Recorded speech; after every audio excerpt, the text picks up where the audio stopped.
열왕기 하권 21장. 므낫세는 12살에 임금이 되어 예루살렘에서 55해 동안 다스렸다. 그의 어머니 이름은 헵치바였다. 므낫세는 주님께서 이스라엘 자손들 앞에서 쫓아내신 민족들의 역겨운 짓을 따라 주님의 눈에 거슬리는 악한 짓을 저질렀다. 그는 자기 아버지 히즈키야가 헐어버린 산당들을 다시 짓고 바알 제단들을 세웠다. 또 이스라엘 임금 아합이 하던 대로 아세라 목상을 만들고 하늘의 모든 군대를 경배하고 섬겼다. 그리고 주님께서 일찍이 내가 예루살렘에 나의 이름을 두겠다고 말씀하신 주님의 집안에도 제단들을 세웠다. 그는 주님의 집 두 뜰에 하늘의 모든 군대를 위하여 제단들을 지었다.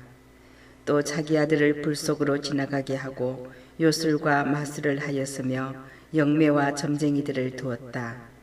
이렇게 그는 주님의 눈에 거슬리는 악한 짓을 많이 저질러 주님의 분노를 돋우었다. 그는 자기가 새겨 만든 아세라 목상을 주님의 집 안에 세웠다. 이 집을 두고 주님께서는 일찍이 다윗과 그의 아들 솔로몬에게 이렇게 말씀하셨다. 이 집 그리고 이스라엘의 모든 지파 가운데에서 선택한 이 예루살렘에 나의 이름을 영원히 둔다. 내가 명령한 모든 것과 나의 종 모세가 명령한 모든 율법을 준수하여 지키기만 하면 이스라엘이 다시는 내가 그들의 조상들에게 준 땅에서 떠나 헤매지 않게 하겠다. 그러나 그들은 이 말씀을 듣지 않았다. 그리고 므낫세는 이스라엘을 잘못 이끌어 주님께서 이스라엘 자손들 앞에서 멸망시키신 민족들보다 더 악한 짓을 저지르게 하였다. 그리하여 주님께서는 당신의 종 예언자들을 통하여 이렇게 말씀하셨다. 유다 임금 므낫세가 이런 역겨운 짓들을 저지르고 자기 이전에 살았던 아모리인들보다 더 악한 짓을 하였으며 자기 우상들로 유다까지도 죄짓게 하였다. 그러므로 주 이스라엘의 하느님이 이렇게 말한다.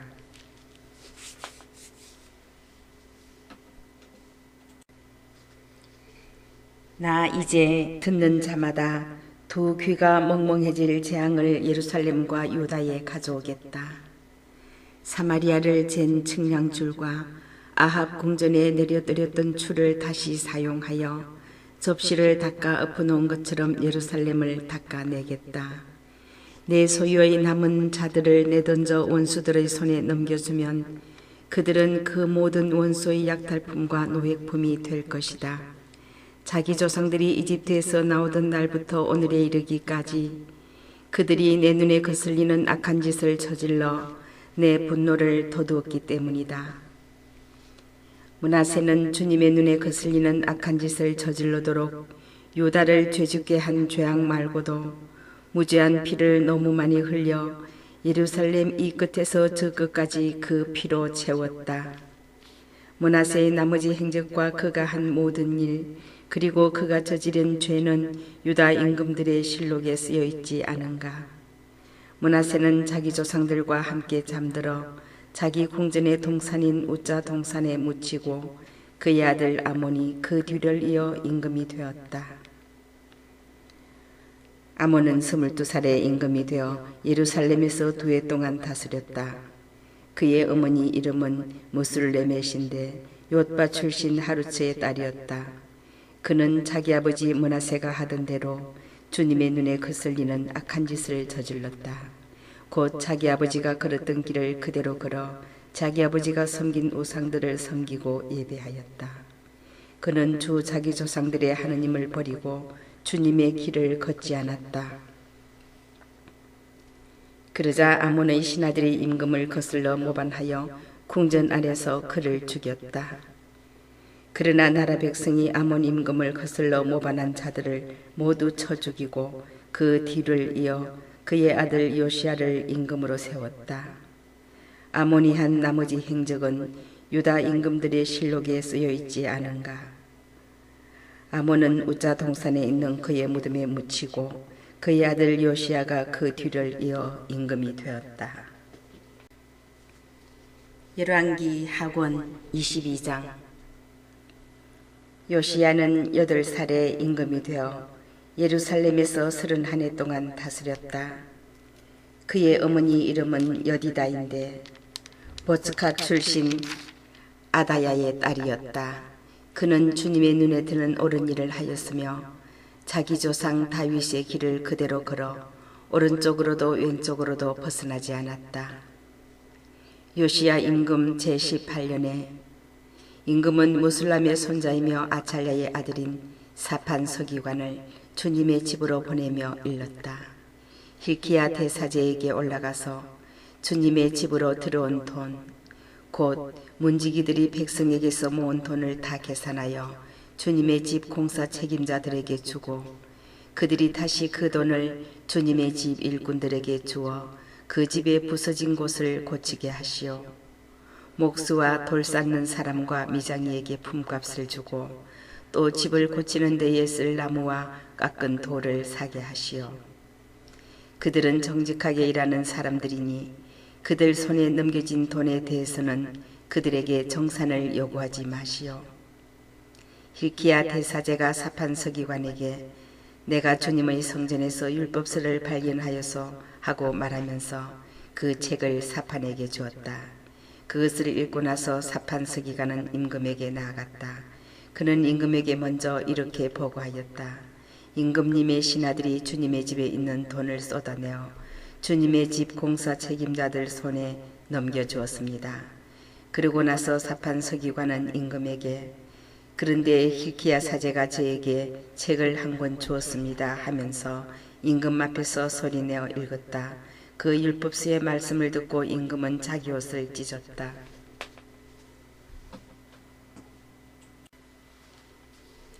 임금은 hilki야 사제, 사판의 아들 아히캄, 미카야의 아들 악보르, 사판 서기관, 그리고 임금의 시종인 아사야에게 명령하였다.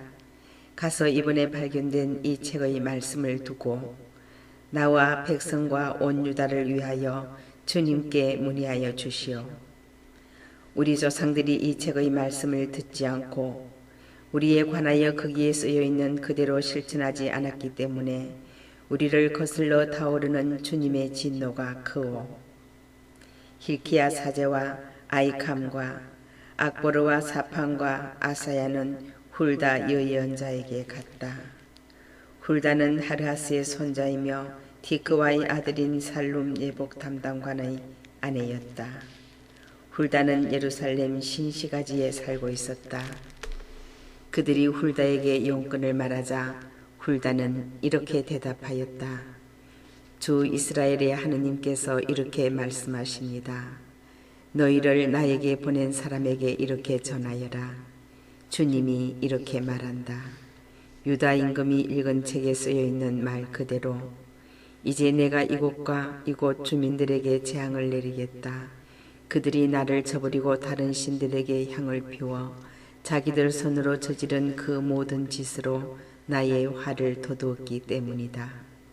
그래서 나의 진노가 이곳을 거슬러 타오를 터인데 그 진노는 꺼지지 않을 것이다. 그리고 주님께 문의하라고 여러분을 보낸 유다 임금님께 이 말도 전하십시오. 주 이스라엘의 하느님께서 이렇게 말씀하십니다. 이는 내가 들은 말씀에 관한 것이다. 이곳과 이곳 주민들이 황폐해지고 저주를 받으리라고 내가 한 말을 내가 듣고 마음이 유순해져 주님 앞에서 자신을 낮추었다. 또 내 옷을 찢고 내 앞에서 통곡하였다. 그래서 나도 내 말을 잘 들어주었다. 주님의 말이다. 그리하여 내가 너를 내 조상들 곁으로 불러들일 때 너는 평화로이 내 무덤에 묻히고 내가 이곳에 내릴 모든 재앙을 내 눈으로 보지 않게 될 것이다. 사람들이 이 말을 임금에게 전하였다.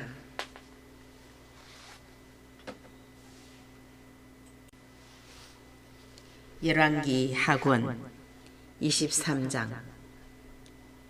임금은 사람을 보내어 유다와 예루살렘의 모든 원로를 소집하였다. 임금은 모든 유다 사람과 예루살렘의 모든 주민, 사제들과 예언자들, 낮은 자에서 높은 자에 이르기까지 모든 백성을 데리고 주님의 집으로 올라가 주님의 집에서 발견된 계약책의 모든 말씀을 큰 소리로 읽어 그들에게 들려주었다. 그런 다음에 임금은 기둥 곁에 서서 주님을 따라 걸으며 마음을 다하고 목숨을 다하여 그분의 계명과 법령과 규정을 지켜 그 책에 쓰여 있는 계약의 말씀을 실천하기로 주님 앞에서 계약을 맺었다. 그러자 온 백성이 이 계약에 동의하였다. 임금은 hilkia 대사제와 두 번째 서열의 사제들과 문지기들에게 명령하여 주님의 성전에서 바알과 아세라와 하늘의 모든 군대를 위하여 만들어 놓은 기물들을 모조리 끌어내게 하였다. 그는 그것들을 예루살렘 밖 기드론 들판에서 태우고 그 재를 베텔로 가져갔다. 그는 또 유다 임금들이 유다 성읍들과 예루살렘 둘레에 있는 산당들에서 분향하도록 내세운 우상 숭배 사제들을 내쫓았다. 또한 바알과 해와 달과 별자리들과 하늘의 모든 군대에게 분향하던 자들도 내쫓았다. 그리고 아시라 목상을 주님의 집에서 예루살렘 밖 기드론 골짜기로 끌어내다가 그것을 기드론 골짜기에서 태우고 가루로 만든 다음 서민 공동묘지에 뿌렸다. 임금은 또 주님의 집에 있던 신전 남창들의 집들을 허물어 버렸다. 그곳은 여자들이 아세라 숭배에 쓰던 천을 짜던 집들이었다. 그는 유다 성읍들에서 모든 사제를 불러들이고 게바에서 브에르세바에 이르기까지 그 사제들이 향을 피우던 산당들을 부정한 곳으로 만들었다. 성읍 대문을 들어서면서 왼쪽으로 여호수아 성조의 문이 있었는데 그 문 어귀에 세워진 대문 산당들도 허물어 버렸다. 산당의 사제들은 예루살렘에 있는 주님의 제단에 올라가지 못하였지만 자기 동료들과 함께 누룩 없는 빵은 먹었다. 임금은 벤 흰놈 골짜기에 있는 토펫을 부정한 곳으로 만들어 아무도 제 아들 딸을 불 속으로 지나가게 하여 몰록에게 바치지 못하도록 하였다. 또 유다 임금들이 주님의 집 입구 곧 그 경내에 있는 넷이 느탄 멜렉의 방 곁에 세운 태양신에게 바친 말의 상들을 파괴하고 태양신의 병거들도 불태워 버렸다. 임금은 유다 임금들이 아하즈의 옥상방 지붕 위에 세운 제단들과 므낫세가 주님의 집 두 뜰에 세운 제단들을 허물고 부순 다음 그 가루를 기드론 골짜기에 뿌렸다. 또 임금은 이스라엘 임금 솔로몬이 시돈 사람들의 혐오스러운 우상 아스타롯, 모압의 혐오스러운 우상 크모스, 그리고 암몬인들의 역겨운 우상 밀콤을 모시려고 예루살렘 동쪽 멸망의 산 남쪽에 세운 산당들을 부정한 곳으로 만들었다. 그는 기념 기둥들을 부수고 아세라 목상들을 잘라낸 다음 그것들이 있던 곳을 사람의 뼈로 가득 채웠다. 베텔에 있는 제단과 이스라엘을 죄짓게 한 느바세 아들 예로보암이 만든 산당. 임금은 이 제단과 산당도 허물었다. 그는 산당을 태워 가루로 만들고 아세라 목상도 태워버렸다. 요시야는 얼굴을 돌려 산 위에 무덤들이 있는 것을 보고 사람을 보내어 무덤 속에서 뼈를 가져오게 하였다. 그러고는 그것을 제단 위에 놓고 태워 그 제단을 부정한 곳으로 만들었다. 그리하여 일찍이 하느님의 사람이 이 일을 두고 선언한 주님의 말씀대로 되었다. 그때에 요시야가 저기 보이는 기념 기둥은 무엇이요? 하고 물으니 성읍 사람들이 그에게 대답하였다. 유다에서 온 하느님의 사람의 무덤입니다. 그분은 임금님께서 베텔의 제단에 하신 이 일을 예고하신 분입니다. 그러자 임금이 말하였다. 그분은 그대로 두시오. 아무도 그분의 뼈를 옮기지 마시오. 그래서 그들은 그의 뼈를 사마리아에서 온 예언자의 뼈와 함께 그대로 두었다. 요시야는 또한 이스라엘 임금들이 사마리아 성읍들에 만들어 놓아 주님의 분노를 돋운 모든 산당을 베텔에서 한 것과 똑같이 없앴다. 그는 그곳 산당들의 사제들을 모두 제단 위에서 죽이고 그들 위에 사람의 뼈를 얹어 태운 다음 예루살렘으로 돌아갔다. 임금이 온 백성에게 명령을 내렸다. 이 계약책에 쓰여 있는 대로 주 여러분의 하느님을 위하여 파스카 축제를 지내십시오. 이스라엘을 다스리던 판관들의 시대부터 시작하여 이스라엘 임금들과 유다 임금들의 시대 내내 파스카 축제를 그렇게 지낸 적이 없었다. 요시야 임금 제18년에 이르렀어야 예루살렘에서 그렇게 주님을 위하여 파스카 축제를 지내게 되었다.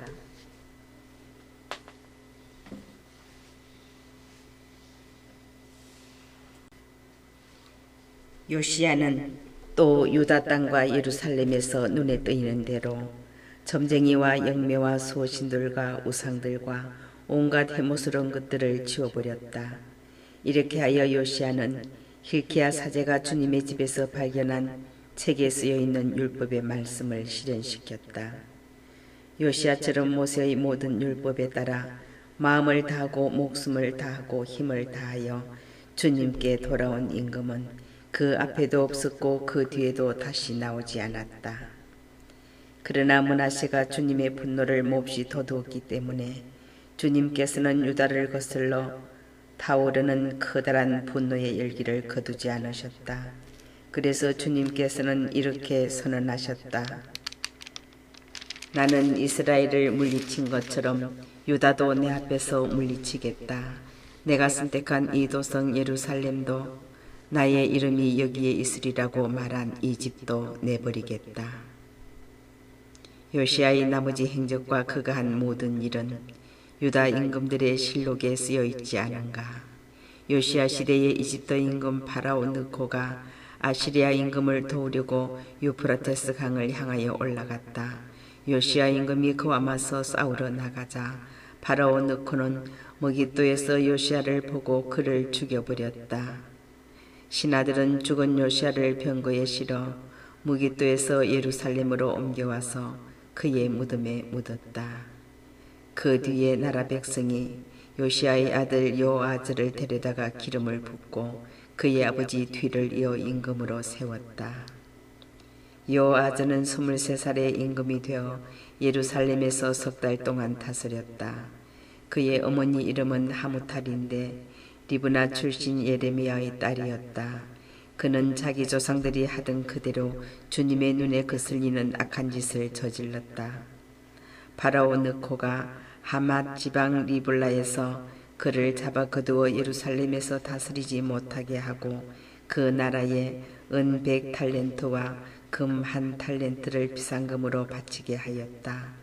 그러고 나서 파라오 느코는 요시야의 아들 엘야킴을 아버지 요시야의 뒤를 이어 임금으로 세우고 그의 이름을 요야킴으로 바꾸게 하였다.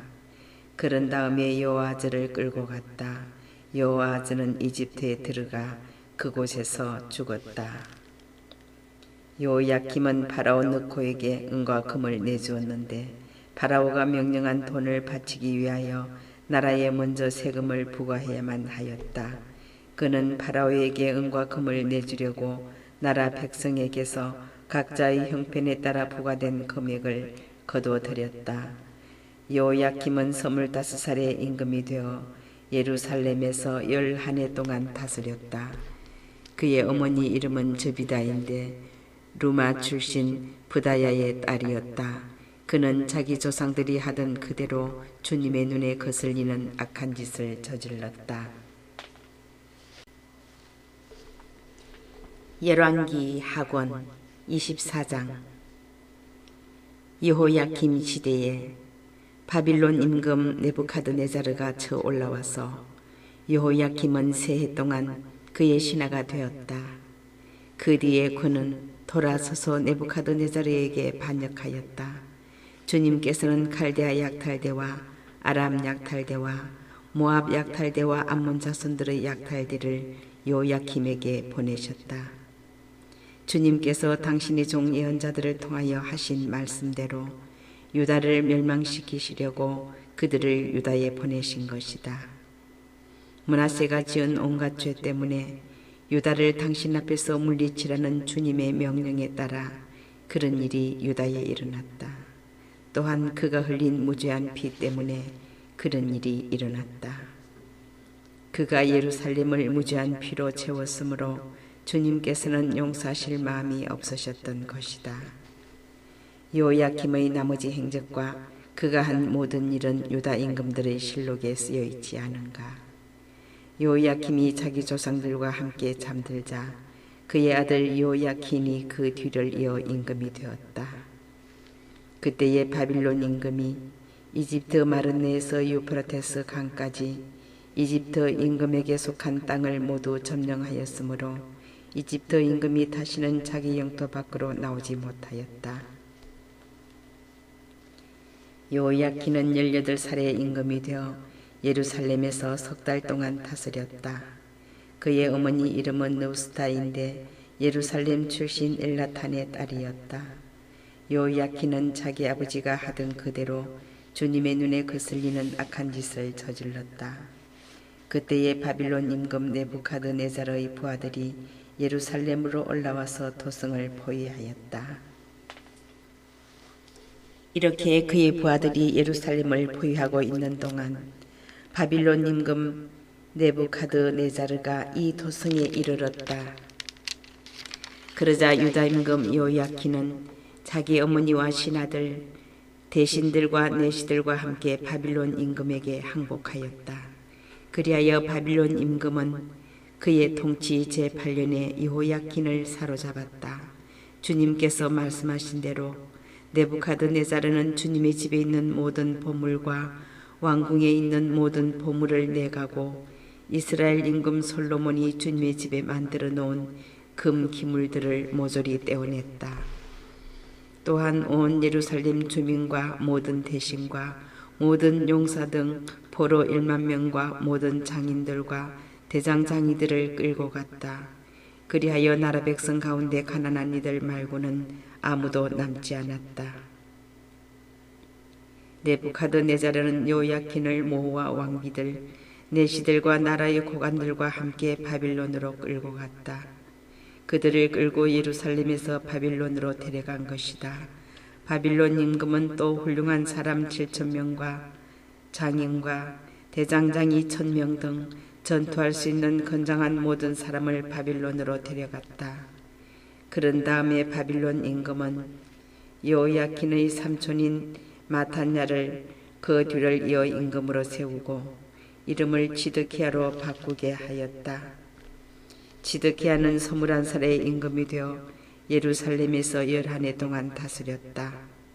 그의 어머니 이름은 하무탈인데 리브나 출신 예레미야의 딸이었다. 지드키야는 요야킴이 하던 그대로 주님의 눈에 거슬리는 악한 짓을 저질렀다. 예루살렘과 유다가 주님을 분노하시게 하였기에 주님께서는 마침내 그들을 당신 앞에서 쫓아내셨다.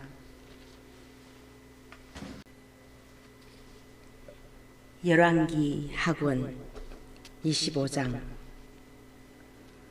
그런데 지드키야가 바빌론 임금에게 반역하였다.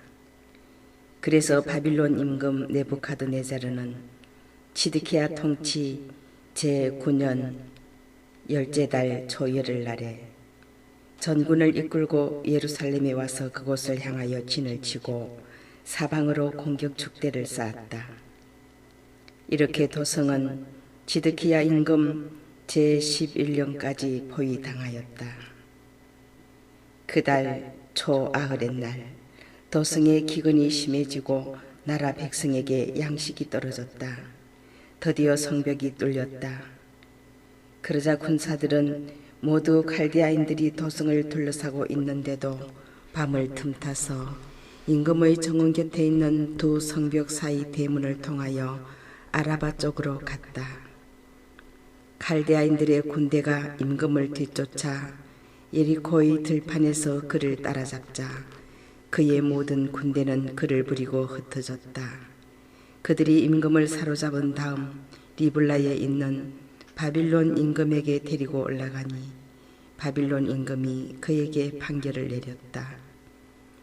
그는 지드키야의 아들들을 그가 보는 가운데 살해하고 지드키야의 두 눈을 멀게 한 뒤 그를 청동사슬로 묶어 바빌론으로 끌고 갔다. 다섯째 달 초일의 날 바빌론 임금 네부카드네자르 제19년에 바빌론 임금의 신하인 느부자르아단 춘위 대장이 예루살렘에 들어왔다.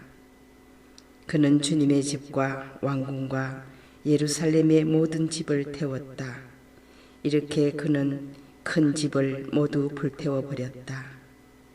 또한 춘위 대장이 이끄는 칼데아인들의 모든 군대는 예루살렘 성벽을 돌아가며 허물었다. 느부자르아단 춘위 대장은 또 도성에 남아있던 나머지 백성과 바빌론 임금에게 넘어간 자들 그리고 그 밖에 남은 무리를 끌고 갔다. 그러나 춘위 대장은 그 나라의 가난한 이들을 일부 남겨 포도밭을 가꾸고 농사를 짓게 하였다. 칼데아인들은 주님의 집에 있는 청동 기둥들과 받침대들 그리고 주님의 집에 있는 청동 바다를 부순 뒤 그 청동을 바빌론으로 가져갔다. 그들은 냄비와 부삽, 불똥 가위와 접시, 그 밖에 예배 때 쓰는 모든 청동 기물도 가져갔다. 춘위 대장은 향로와 쟁반들도 가져갔는데 금으로 만든 것은 금이라고 가져가고 은으로 만든 것은 은이라고 가져갔다. 솔로몬이 주님의 집에 만들어 놓은 기둥 2개와 청동 바다 하나와 받침대 등 이 모든 기물에 쓰인 청동은 그 무게를 탈 수 없을 정도였다. 기둥 한 개의 높이가 18안마이고 그 기둥 위에는 청동으로 만든 기둥머리가 있는데 그 기둥머리의 높이는 3안마였다. 이 기둥머리에는 모두 청동으로 만든 그물과 석류들이 돌아가며 달리고 두 번째 기둥도 마찬가지로 그물이 달렸다. 춘위 대장은 스라야 수석 사제, 두 번째 서열의 스바니야 사제, 그리고 성전 문지기 셋을 체포하였다. 또한 군사 지휘관인 넷이 하나도 도성에서 체포하였다.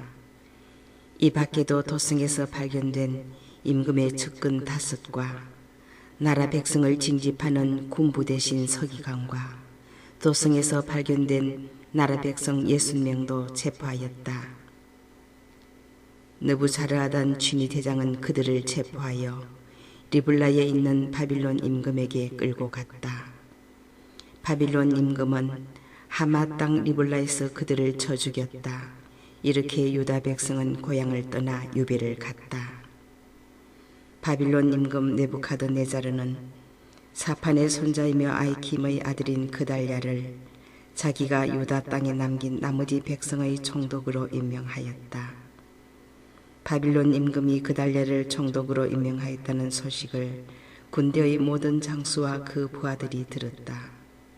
그래서 그들 곧 느타냐의 아들 이스마엘, 가레아의 아들 요하난, 느토파 사람 다누메스의 아들 스라야, 마카 사람의 아들 아자냐와 그 부하들은 미츠파에 있는 그달랴에게 갔다. 그달랴는 그들과 그 부하들에게 맹세하며 말하였다. 칼데아 관리들을 두려워하지 말고 이 땅에 살면서 바빌론 임금을 섬기시오. 그러면 그대들에게 좋을 것이요. 그러나 7째 달에 왕족 출신 엘리사마의 손자이며 느타냐의 아들인 이스마엘이 부하 10명과 함께 찾아와서 그달랴를 쳐 죽이고 그와 함께 미츠파에 있던 유다 사람들과 칼데아 사람들도 죽였다. 그러고 나서는 칼데아 사람들이 두려워 낮은 자에서 높은 자에 이르기까지 모든 백성과 군대의 장수들이 일어나 이집트로 갔다. 유다 임금 요야킨의 유배살이 제37년 12째 달 21의 날이었다. 바빌론 임금 에윌 무로닥은 자기가 임금이 된 그 해에 유다 임금 요야킨을 감옥에서 풀어주었다. 바빌론 임금은 그에게 친절히 말을 건네며 그와 함께 바빌론에 있는 다른 임금들의 자리보다 더 높은 곳에 그의 자리를 마련해 주었다. 그 뒤에 요야킨은 죄수복을 벗고 살아있는 동안 내내 바빌론 임금 앞에서 늘 음식을 먹게 되었다. 요야킨의 생계비는 그가 살아있는 동안 내내 임금이 날마다 일정하게 대주었다.